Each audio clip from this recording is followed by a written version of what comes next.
so much. You're very welcome, Mark. Thank you so much. All yours. Okay. Buenos días. ¿Qué tal? That's about as much Spanish as I'm going to be able to talk to you about today. I've been living in Barcelona for 18 months. Sold my company twice. And on the second time, my wife and I had created this 20-year dream to raise our kids for a period of time overseas. And so we moved to Barcelona with 4 boys. They're now 7, 9, 11, and 13. And you know, it's funny, I write this blog every week and I talk about goals. Because it's January, right? New year, got to talk about goals. And it just kind of clicked to me that 20 years ago, we were sitting on a beach celebrating our honeymoon, and I asked her, honey, if the big man upstairs says you can have whatever you want, what do you want? She cuts me off and she goes, oh, that's easy. I want 4 boys, 2 years apart. I want them in diapers and then out forever. Okay, if any of you guys know anything about reproduction, that falls on my shoulders, not her shoulders, to create 4 boys. And then I ask her, well, what do you want to do with the 4 boys? Like, what's the number one thing you want to do? She goes, I want to live overseas for a period of time. I want them to see the world and have a bigger appreciation for the world. That was 20 years ago. You know what I did? I wrote down the idea, 4 boys. Oh, I came from a family of just 1 other brother. And here it is, 20 years later, we made it happen. It's pretty cool, huh?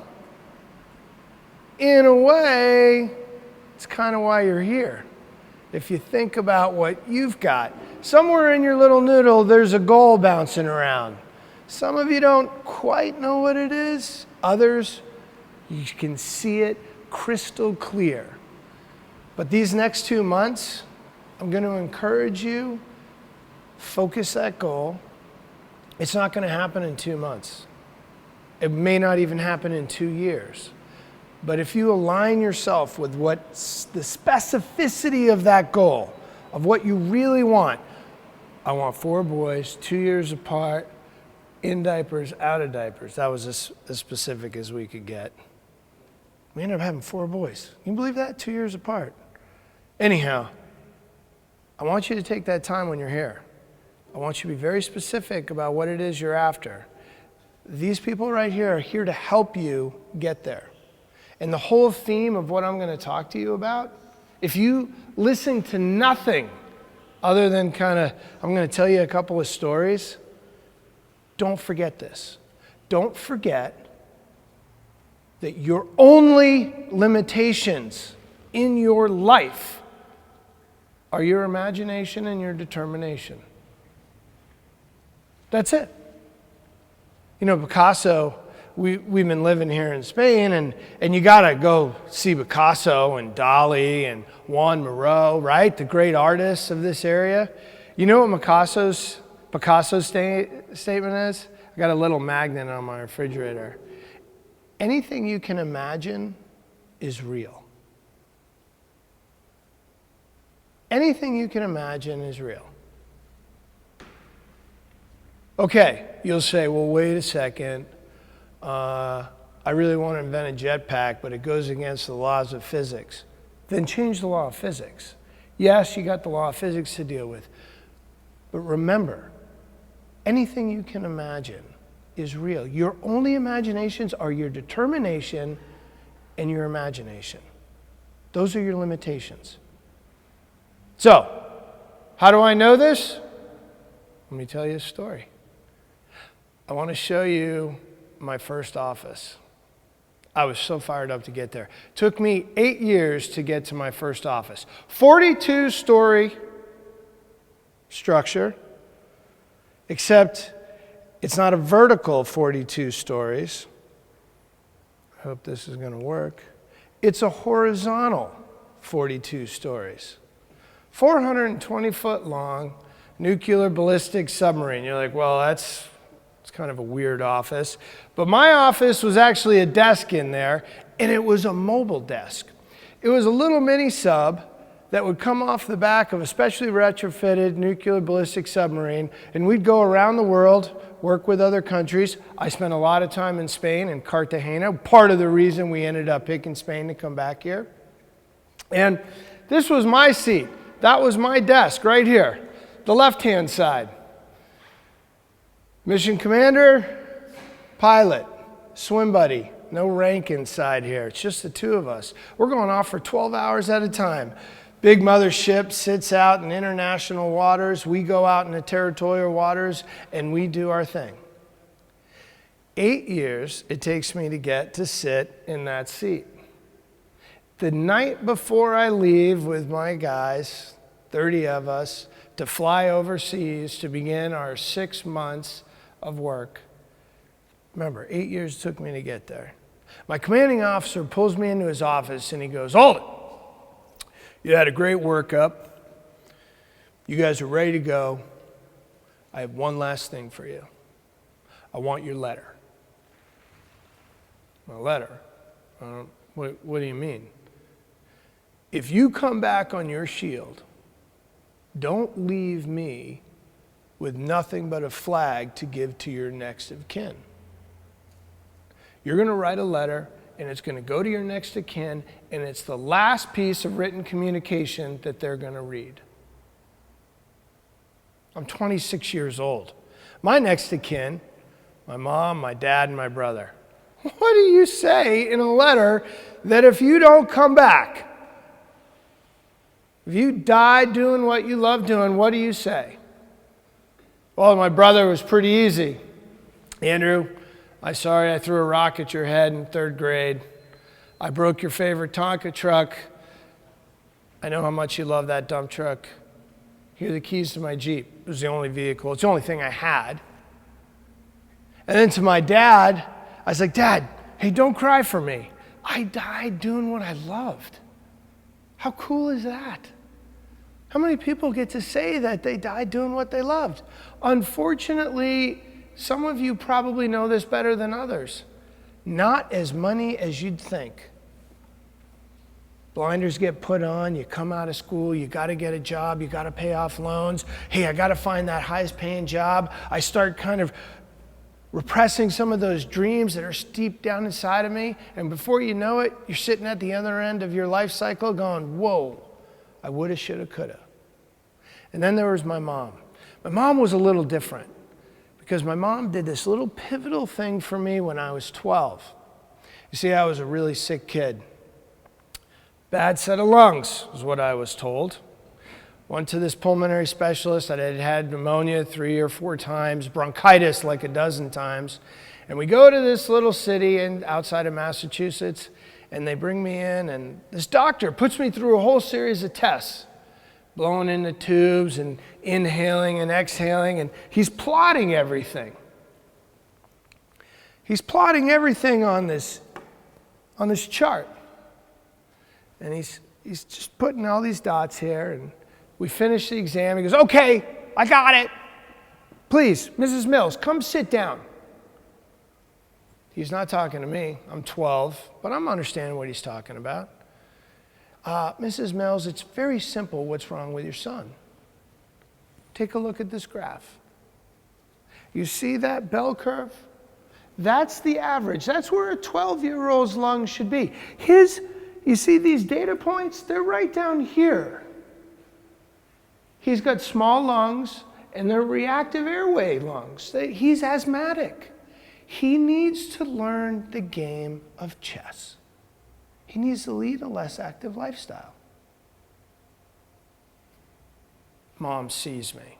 Ugh. I'm leaning forward. She can already tell by my body posture I'm already feeling like a pity fest for myself. She taps me on the shoulders. "Oh, you go wait in the lobby. I'll talk to the doctor." By that point, she finds me.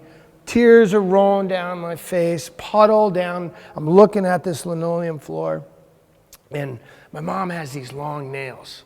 And I swear she sharpens them like like velociraptor claws, right? When they need them, they seem to get even longer. She came up and she grabbed me into my arm. I'm like, oh, ow, Mom. She goes, what's wrong with you? Mom, chess? I'm not any good at checkers. How am I going to play chess? Where's my head going? I'm already down the path of what a doctor, authority, expert is telling me to do. Phew. She digs the velociraptor claws deeper in me and says, no! Now you listen. I know what that doctor said. I have asthma too. We'll get you the medicine, but don't you forget something. Your limits are up to you. Don't let the doctor define your limit. You have to decide your limit. I didn't get it that day. I didn't get it that next week, but she kept going. She kept just planting that seed in this little 12-year-old's kid. By the time I was 13, I thought, maybe I'll try out for a sport. And I tried out for a sport. I was terrible at any sport involving a ball. But sitting on my butt, going backwards, pulling an oar, I could do that. That was simple. That was rowing. I tried out for rowing.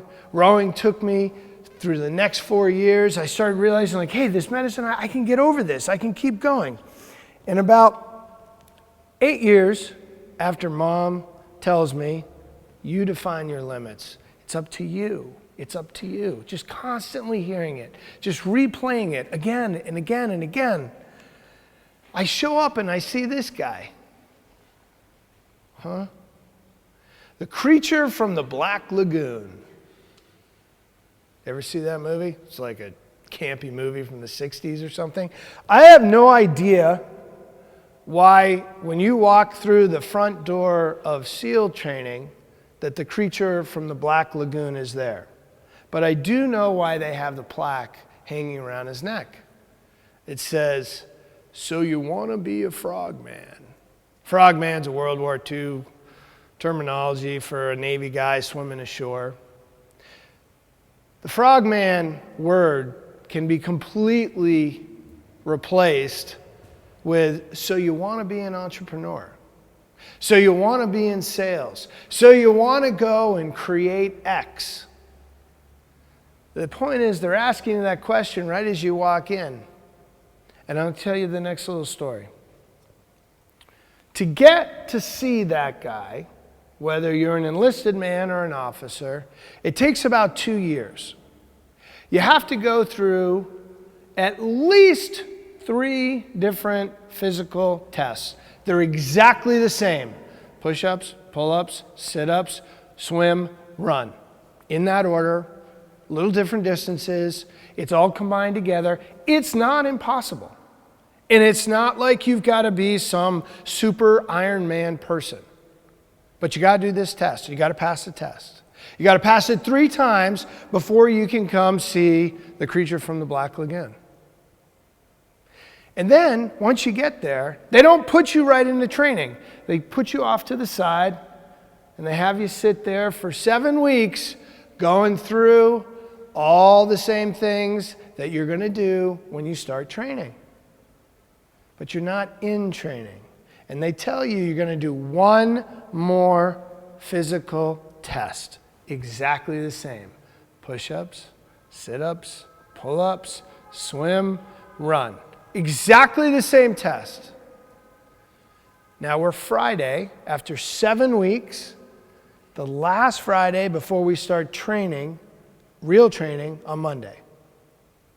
And we have the lead instructor from real training come talk to all 122 of us that have taken about 2 years to see this guy.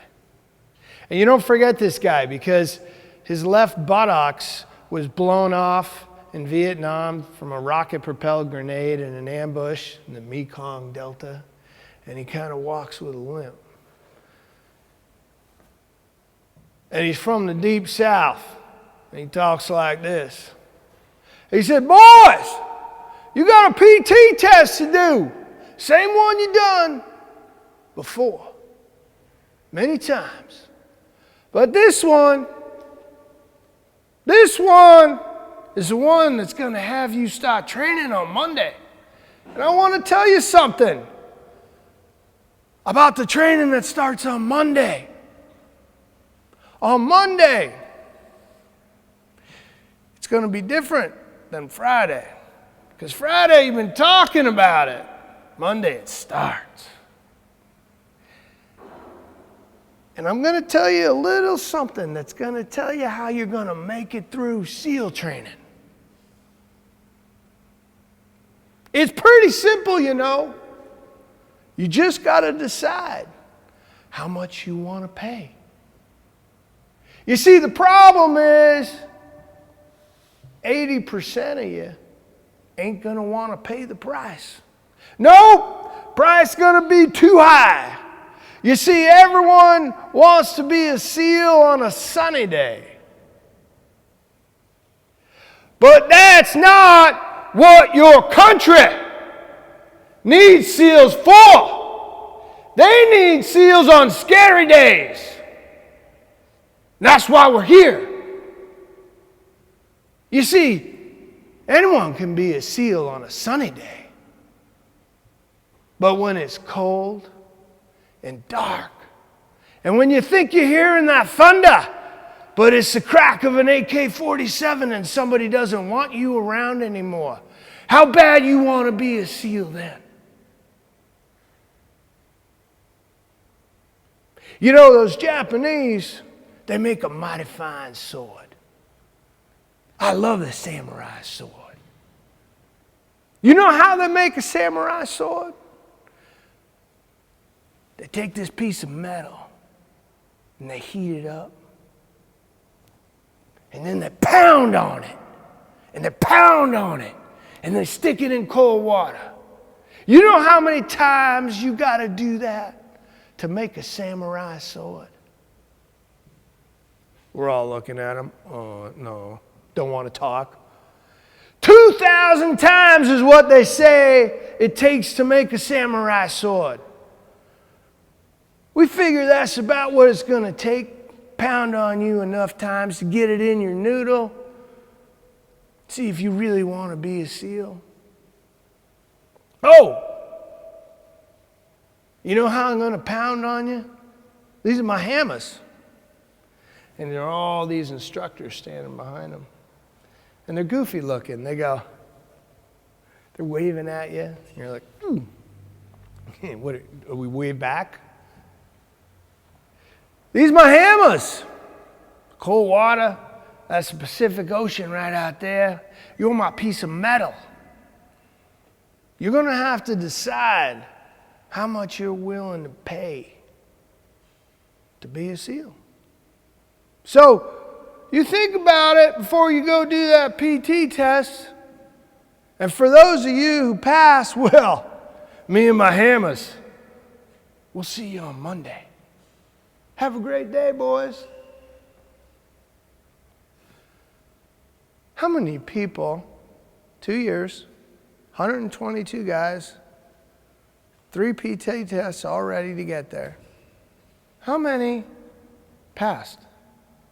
By the way, you got stronger when you were there because you went through more training. Half the class figured out a way not to pass that test. 2 years of talking about it, and when the starting line was right there, they pulled out. They didn't do it. 64 ended up going down all the way to 9 that ended up graduating 35 weeks later. Why do I tell you that story? Because I want you to be a Navy SEAL? No. Because I think, like, you guys are going to be samurai swords?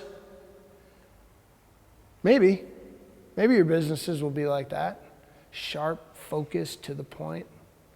But the real point is that there's so many people out there that want to be an entrepreneur, right? And it's easy to be an entrepreneur on a sunny day.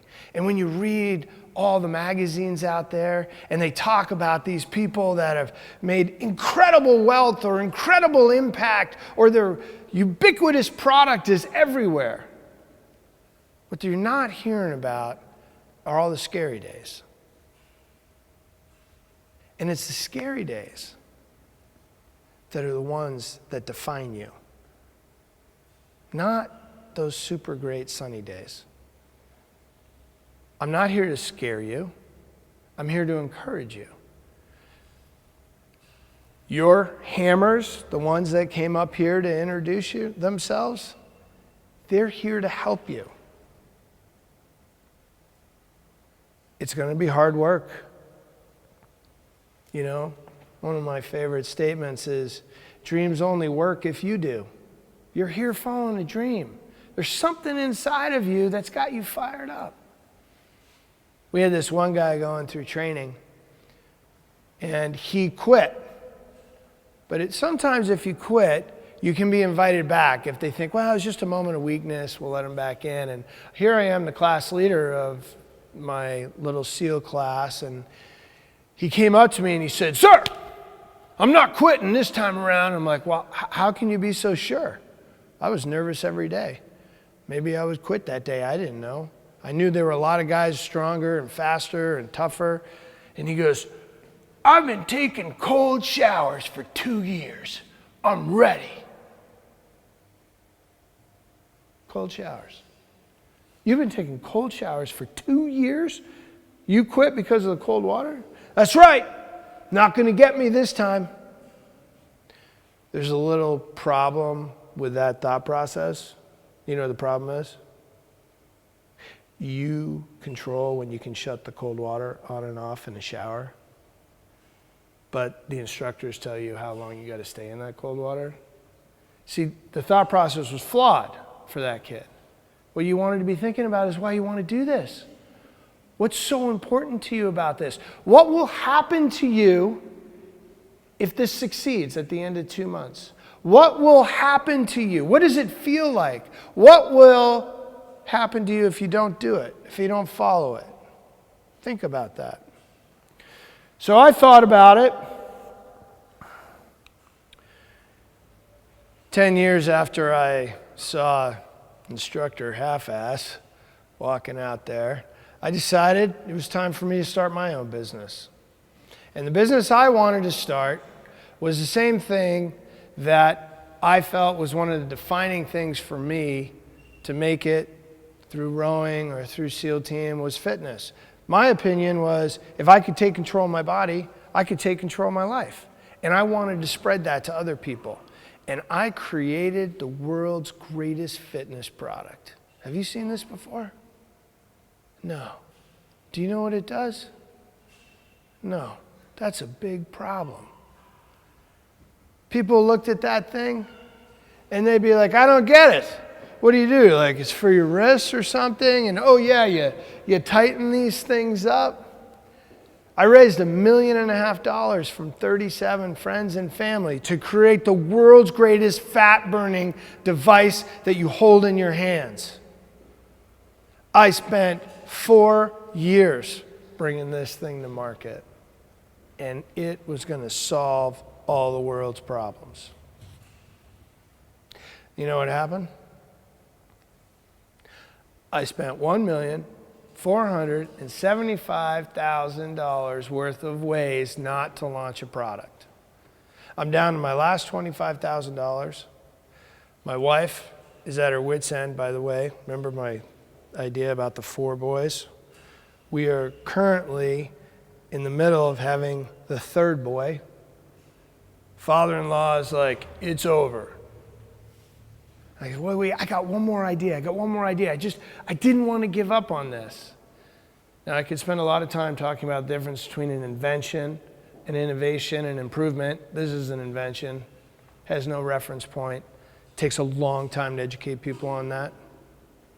And with the last $25,000, which was based off of my wife's credit cards, we zero in. I got 6 months, the time window, that's it. I can only do something super simple. I create this. Maybe you've seen it, maybe you haven't. It's not really important. It's called a perfect push-up. They rotate like a punch. Super easy story. And you know what I was going to do this for? You know why I invented that? So I could go back to the first product and bring this back to life. You see, it takes me a long time to get things. It's now summer of 2006. I started my business in 2004. This takes off way beyond what I ever expected it to be. So far off, these guys come calling and saying, hey, I don't think these financials are true. We want to audit them. They audit the financials. Within a 3-year period of time, we had grown over 12,000% to over 65 million or 63 million in sales. I had planned for a success, but I hadn't planned like that.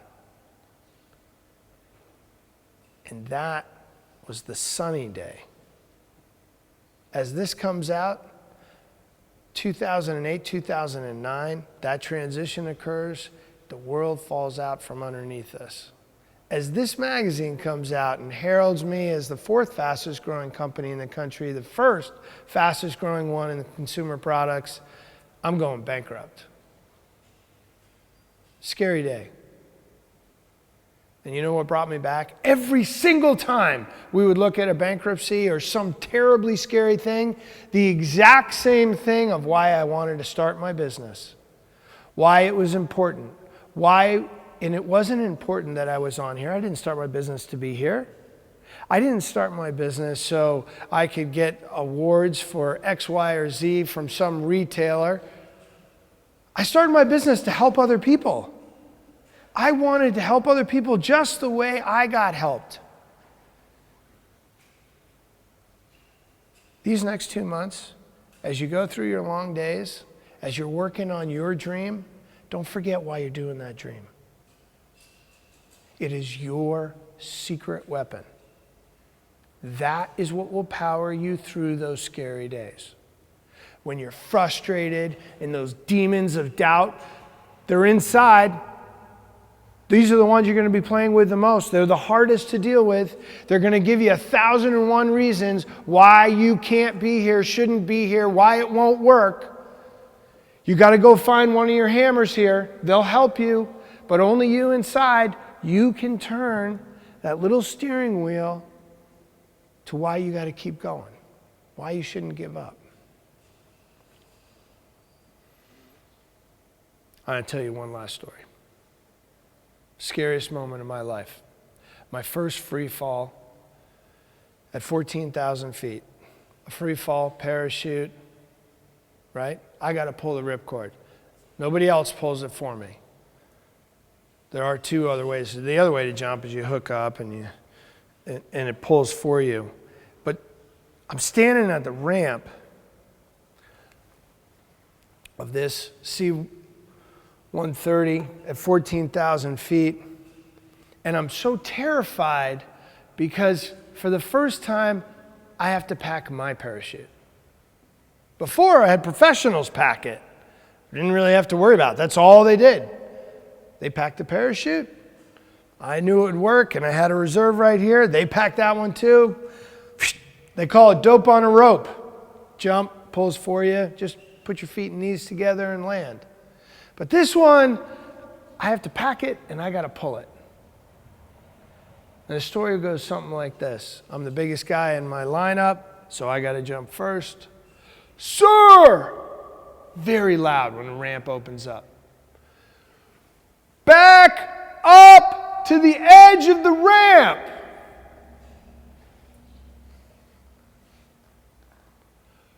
Put your heels over the ramp. Look down. I look at him like, what? Pretty high up, isn't it? Uh-huh. Will you jump? I'm not looking very positive at this point.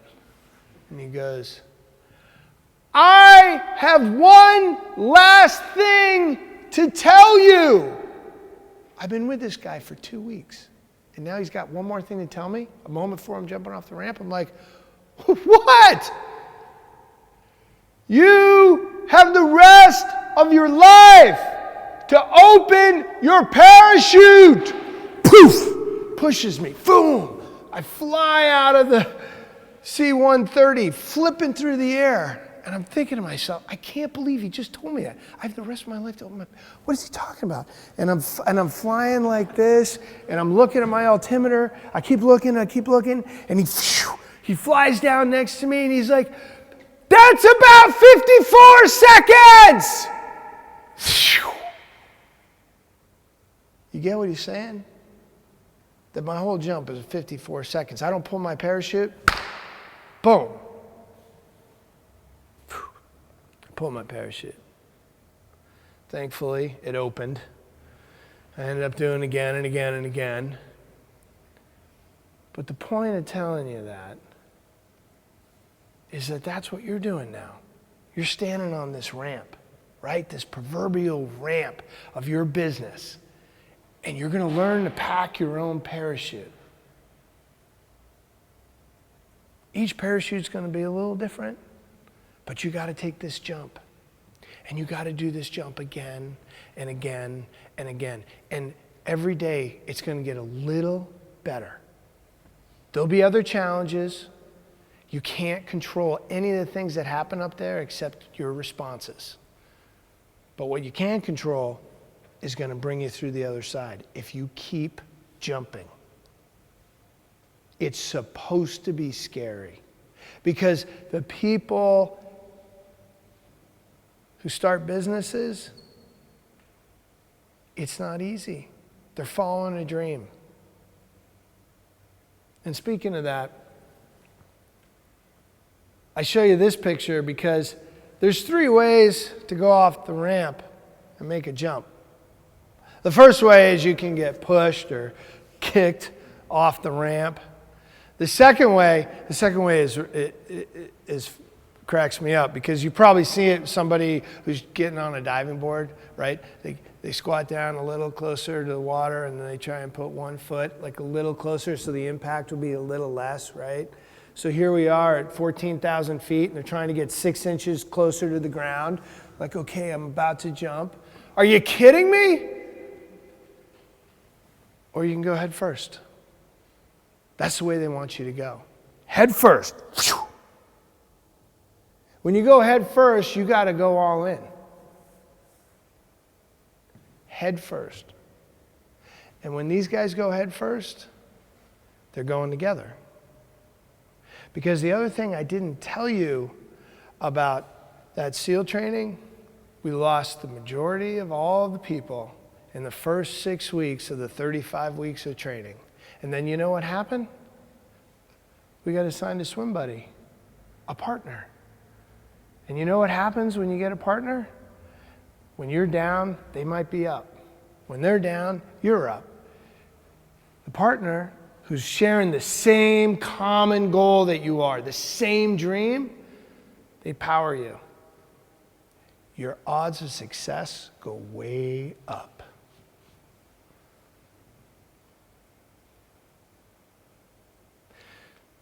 And the other thing, if you get really stuck, think about that letter. Think about writing a letter. If you have no next of kin that you want to write a letter to, write that letter to yourself 20 years from now. Dear self, here's what I hope we've accomplished in the next 20 years. That will help you understand why you're really going after what you're going after. Because once you understand that, you'll start to realize that your only limitations are your imagination and your determination. So go out there and kick ass. All right? Thank you.